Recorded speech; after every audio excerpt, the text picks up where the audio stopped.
All right, you guys. Oh, see, look. This is what happens when you have dogs. They want to bury and plant themselves in your garden. So basically they come in, they dig around, they uproot the plants, and then they lay down because it's a lot cooler.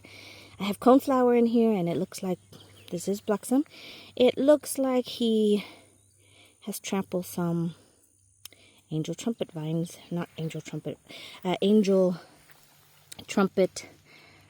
Oh no, and you guys dig up a bulb too. Lucky me. Huh, Blossom? So it looks like he... Yeah, okay, can you just go? Thank you. So see this area over here? It had a couple plants, but apparently they want to dig into it. I'm not sure how to keep them out of my garden. But you don't want this to happen because you buy plants, you put them in, and then the dogs come and they dig them up. So I actually... This is the... I want to say it's a bulb for the calla lilies. So I guess I'll try to see if I can dig this back in somewhere. We're going to come in because I have the tool, the saw needed to remove this thick stump. So we're going to come in. The stump is probably 2 inches in diameter. So we're going to come in and try to remove it. What I'm going to do is just remove some of the leaves over here so you can see what I'm doing.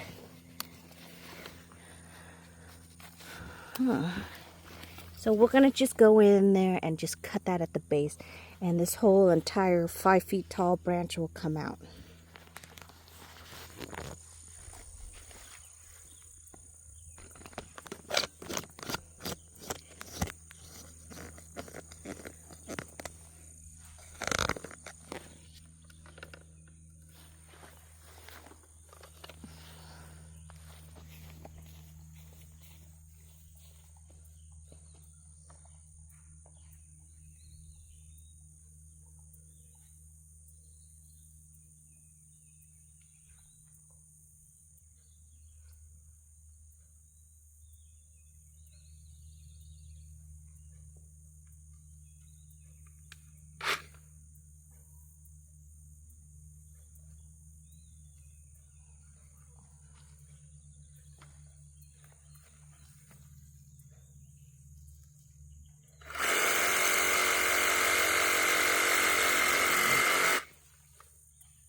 And that's how you do it.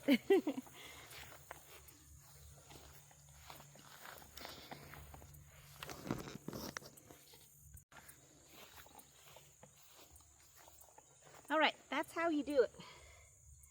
And look at this guy. I am 5 feet tall, and we just pruned this back. So we're going to use this and get some cuttings out of it so we can make more plants.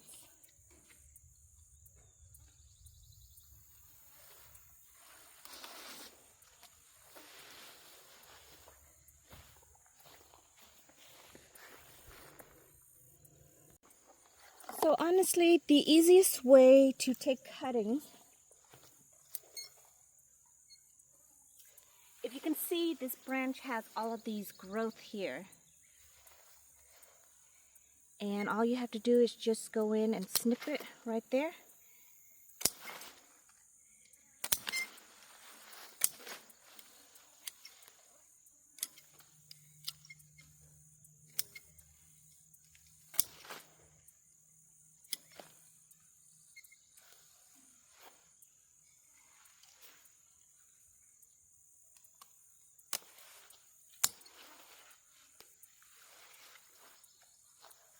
And, sorry, let me zoom back out again.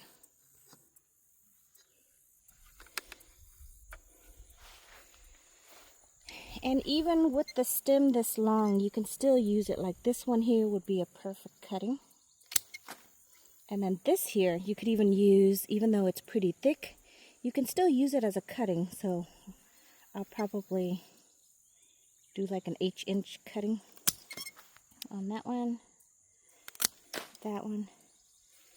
This one you can use as a cutting. Snip it there. This one is a cutting. Snip it there. This branch you can use as a cutting. And then this branch you can use as a cutting. Just make sure you remove all the flowers. And you don't necessarily need to tip it, but you can always tip it. So what you want to do is just strip all the base of the plant.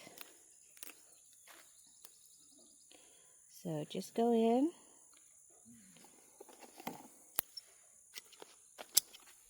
And I remove pretty much all of the leaves. And then there you go. This is a perfect cutting that you can stick into your medium. So I'm just going to do a couple more just so you can see.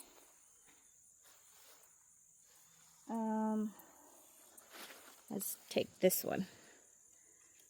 So I'm going to strip that. And the leaves, I'll probably just cut it back. You honestly don't need to leave any foliage.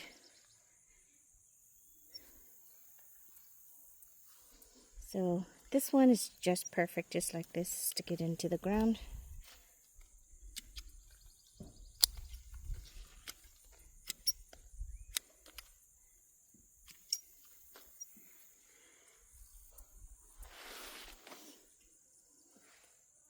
This one's a little bit long, so I think I'm going to half it. So we'll use that one just like this.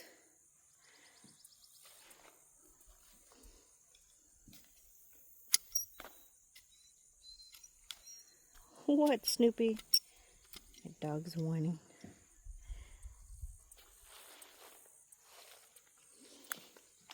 And I find if you use the younger one, they do best in well-drained, medium potting mix. Now, the thicker ones, I'm going to remove that bulb. The thicker, more mature branching, those one I just stick straight into the ground. So this is more younger one. You can see how green it is compared to the age one, which is more woody looking. So you see the difference in the color.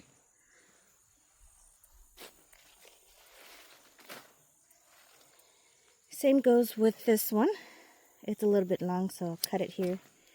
I do generally between 6 inches, give or take, of a cutting. That way I can push 3 inches into the ground and then leave enough for just 1 or 2 new growth to be pushed through.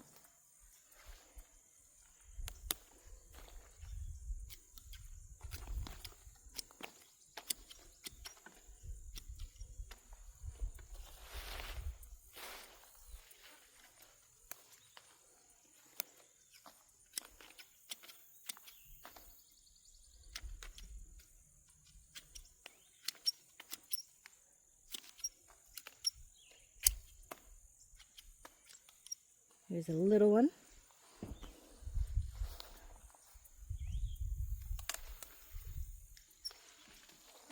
And then this is more, of course, the age. So I'll cut that one. I'll remove that one. Cut that one. Cut that one. And we'll tip that one off.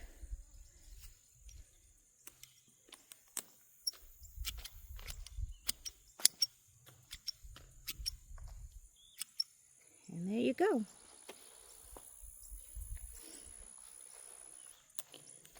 So I'll keep doing this, and they will even root just like this. And this is probably about 2.5, 3 inches. So you don't need a lot with angel trumpet, just because they root so easily. but the more the better.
And look, now I have a walking stick.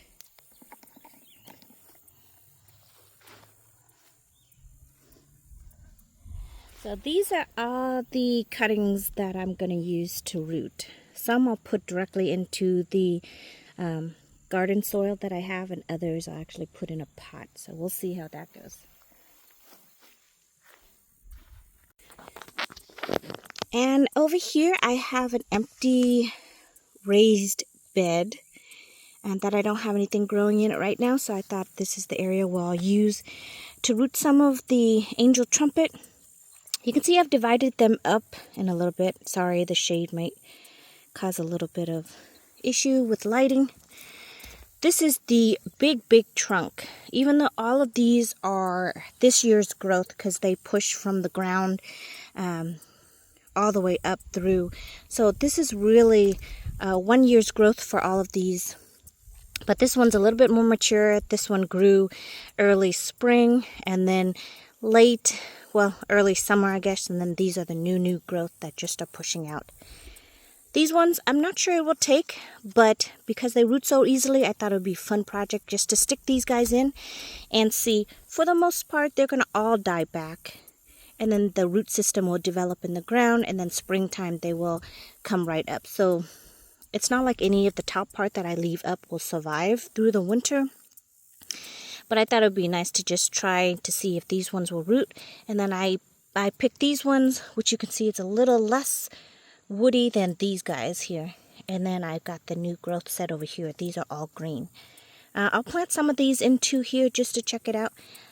But they should do fine. I haven't had any issues. I mean, I do lose some, which is why the more cutting you take, the more chances you have, the better success you have. So the more you do, the more you might get. You know, even if all this comes out and I only get 5 out of the 50, that's 5 new free plants that I have. But because they root so easily, I'm expecting to have quite a bit. And since we have about 25 acres, I thought I would have enough room to grow a little bit more. So let's get started. And all I'm doing, I'm not using any divot or anything. I'm just going to stick it straight into the ground.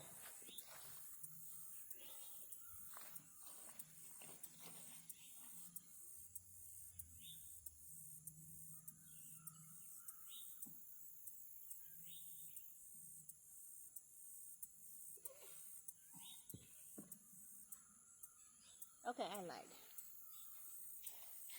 lied. That one I cannot stick into the ground because it's so thick. So I'll need something to come and get.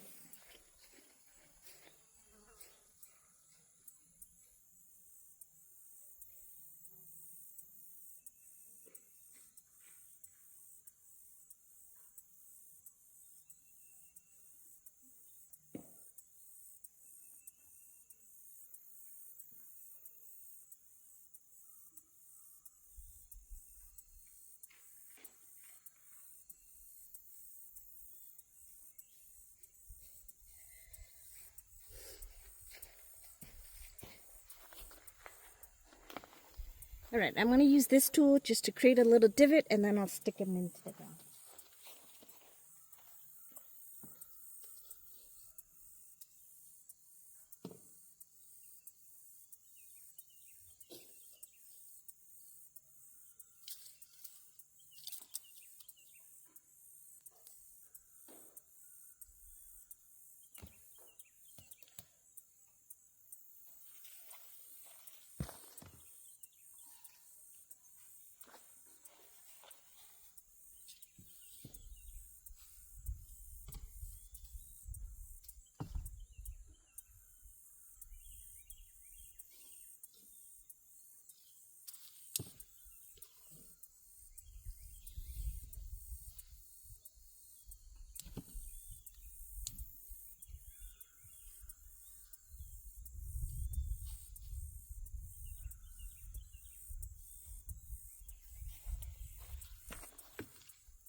So when the stems are a lot smaller, it's easier to stick them into the ground.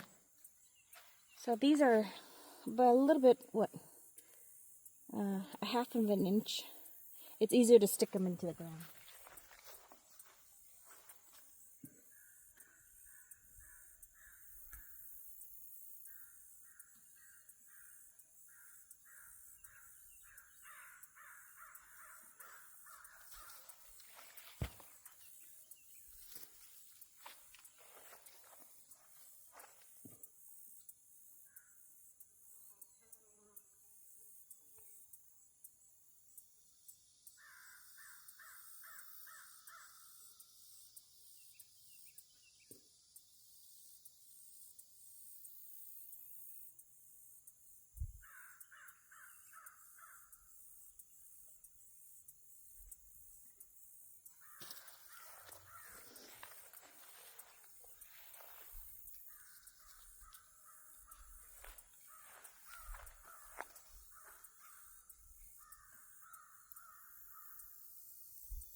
Okay, so that I'll show you really closely. Basically what I want to do is bury at least 2 nodes. That way it'll have enough to get rooted and get situated. So the nodes are where the new leaf forms. So like right here and right here. That's where the nodes are. And what you want to do is push those nodes into the ground so that it will actually make contact with the ground and then root, because everything on top will eventually die back. So here you have a node here and a node here where the leaves are. So just gonna stick that. Well, you can remove those little leaves that are growing, and then you just stick it into the ground. So go to a couple of nodes. Now these are a little bit more flimsy because they are the new growth. So that's why you kind of have to be careful, because when you push them in, they may break off. But see, you just got to push it into the ground. This one will be a good one. So the nodes are down here. All of these little area. Just stick it into the ground all the way in.